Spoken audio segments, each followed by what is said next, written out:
Savannah, good evening to you. This may have been the most important diplomatic meeting yet for President Trump, formally face-to-face for the first time with the leader of the country accused of meddling in our election. And that was topic number one for the U.S., with two different stories tonight on how that discussion went. The world watching to see where this relationship goes next. In front of the cameras, every move scrutinized. It's an honor to be with you. Behind closed doors, every word. With President Trump starting talks by pressing President Putin on Russia's interference in our election. The president opened the meeting with President Putin by raising the concerns of the American people regarding Russian interference in the 2016 election. They had a very robust and lengthy exchange on the subject. That coming just a day after the president declined to definitively say Moscow did meddle. Both sides acknowledge the issue came up today, but each describes it differently, sharing only what they want to in a diplomatic dance. Russia's foreign minister says President Trump accepted Putin's denial of the election interference, but a Trump administration source tells NBC News that's not accurate.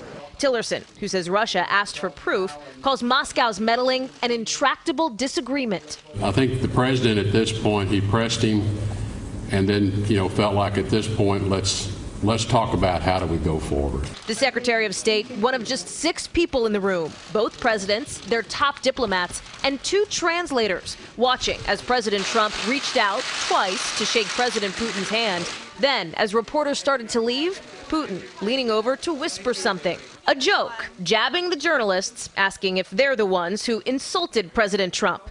The marathon meeting, set to last roughly 30 minutes, instead stretched to 2 hours and 16 minutes. Not even an appearance by Melania Trump, who later sat next to Putin at dinner, could help wrap things up. They sent in the First Lady at one point to see if she could get us out of there, and that didn't work either.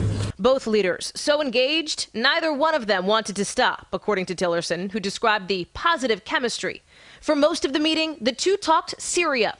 The U.S. announcing a ceasefire set to start Sunday, framed as the first indication both countries can work together there, though critics point to similar moves in the past that didn't last. On North Korea, stark differences acknowledged by Tillerson, with Moscow just this week refusing to back tougher action against Kim Jong-un, though both the president and Putin agree the rogue regime should not develop nuclear weapons. President Putin is never going to be your friend.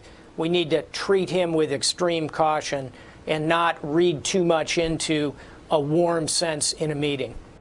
President Trump also today met with the leader of Mexico. And when asked if he still wanted Mexico to pay for that border wall, something the country has said it wouldn't do, President Trump, seated next to President Peña Nieto, responded, absolutely. Savannah? Hallie Jackson in Hamburg, Germany for us. Let's turn to Michael McFaul. He served as U.S. ambassador to Russia during the Obama administration. Mr. Ambassador, it's good to see you. Yeah, thanks for having me. You've been in the room with Putin for a I meeting have. just like this. Read the tea leaves for us, the body language. I mean, you have a meeting that went on longer than expected, some signs of cooperation. Who's the big winner? Well, both presidents wanted to have a good meeting. They both said that before, and they came out afterwards, and they both said that they had a good meeting.